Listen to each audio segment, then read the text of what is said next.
5 মাসের প্রেগনেন্ট অবস্থায় আমাকে একা রেখে আমার স্বামী প্রবাসে চলে যায়। যাওয়ার সময় আমাকে বলেছিল সে আমাকে নিয়ে যাবে তার কাছে খুব তাড়াতাড়ি। সেই ব্যবস্থা সে ওখানে যাওয়ার পরেই করবে। অথচ প্রায় 8টা বছর পার হয়ে গেল, আমার স্বামীর কোনো খোঁজ বা খবর আমি আজও পাইনি। পরে জানতে পেরেছি আমার স্বামীর আমাকে বিয়ের করারও আগের একটা সংসার আছে, সেখানে তার বউ আছে, বাচ্চা আছে, যেটা আমি আমার বাচ্চা হওয়ারও অনেক পরে জানতে পেরেছি। আমার স্বামী আমাকে প্রেগনেন্ট অবস্থায় রেখে যখন বিদেশে চলে গেল, যাওয়ার পর প্রায় 1 মাসের মতো আমার সাথে যোগাযোগ ছিল, কিন্তু ঠিকমতো কথা বলতো না। আমি যদি কথা বলতে চাইতাম, ফোন দিতাম, সে ফোন ধরে এমন ভাব করতো যেন সে অনেক ব্যস্ত। মানে এক কথায় সে ব্যস্ততার দোহাই দিয়ে আমার সাথে সেই 1টা মাসও ঠিকঠাক মতো কথা বলে নাই। এদিকে আমার বেবিও বড় হচ্ছে পেটের ভেতরে। 5 মাস থেকে এখন প্রায় 9 মাসের কাছাকাছি চলে এসেছি, কিন্তু আমার স্বামীর কোনো হদিস আমি পাচ্ছি না, কোনো যোগাযোগ আর হচ্ছে না, তার সাথে কোনো প্রকার কথা হয় না। এ ব্যাপারে যদি আমার শ্বশুর শাশুড়ি সবার কাছে কিছু বলি, তাহলে তারাও বলে তারাও নাকি কিছু জানে না তার ছেলে কোথায় আছে, কী অবস্থায় আছে। একটা সময় নিজেকে বোঝাই হয়তোবা আমার স্বামী কোনো কারণে আমার উপরে রাগ করে যোগাযোগ করছে না, কিন্তু তার মেয়ে হয়েছে এই কথা শুনতে পারলে সে সমস্ত অভিমান দূরে ঠেলে দিয়ে বাসায় চলে আসবে মেয়েকে দেখতে। কিন্তু না, আমার ধারণাটা সম্পূর্ণ ভুল ছিল। আমার স্বামী এত বছরেও একটা যোগাযোগও আমাদের সাথে করেনি কোনো দিনের জন্য।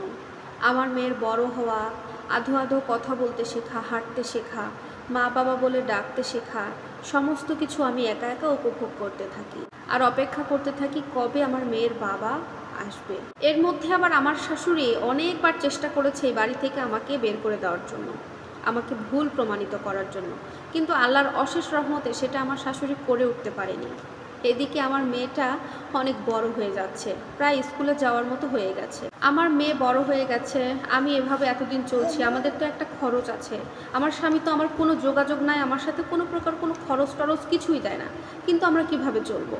তাই একদিন আমার বাবা আমার শাশুড়ির সাথে কথা বলে যে আমার মেয়ে এবং নাতনিকে খবরদার এই বাড়ি থেকে বের করে দেওয়ার চিন্তাও করবেন না। যদি বের করার চিন্তা করেন বা করেছেন, তাহলে খুব খারাপ হবে আপনাদের সাথে।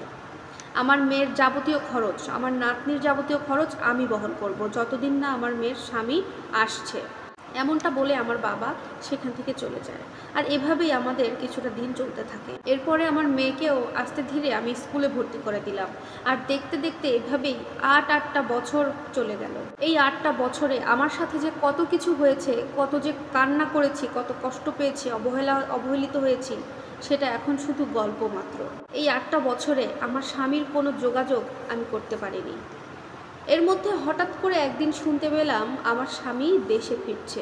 এই কথা শুনে একটু খুশি হলাম, আবার অবাকও হলাম। আমার স্বামী বাসায় চলে আসলো।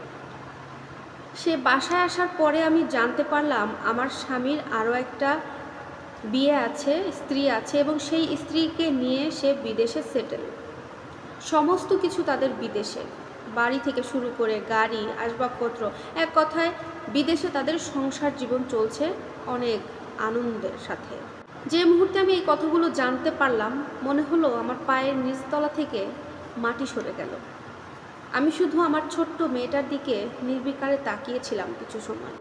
আমার স্বামী প্রবাসে যাওয়ার সময় আমার কাছ থেকে একটা সিগনেচার নিয়েছিল। আমাকে বলেছিল তার প্রবাসে যাওয়ার কাজে বউয়ের একটা সিগনেচার দরকার হয়। আমি বোকার মতো কোনো কাগজে লেখা না পড়েই সইটা করে দিয়েছিলাম। এখন জানতে পারলাম সেই সইটা ছিল মূলত তার আরও একটা বিয়ে করার পারমিশনের সিগনেচার।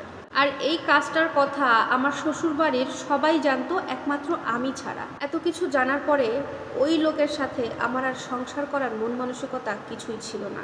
তাই সব কিছু ছেড়ে দিয়ে আমার মেয়ের হাত ধরে আমি আমার বাবার কাছে চলে আসি।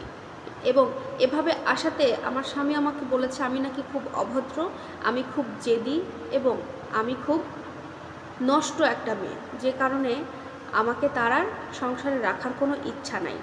এই কথা বলে সে আমাকে ডিভোর্স পেপার পাঠিয়ে দেয় এবং আমাদের ডিভোর্সটা হয়ে যায়। আর এখন আমি আমার মেয়েকে নিয়ে জীবন পার করছি। প্রিয় দর্শক, এটা ছিল একটি আপুর জীবন কাহিনী। উনি তার নামটা প্রকাশে আগ্রহী নয়। আমরা সবাই দোয়া করব আপুটি যেন তার মেয়েকে নিয়ে ভালো থাকে। বাস্তব জীবনের গল্প এবং মোটিভেশনাল কথা শুনতে হলে আপুর সাথেই থাকতে হবে। আল্লাহ হাফেজ।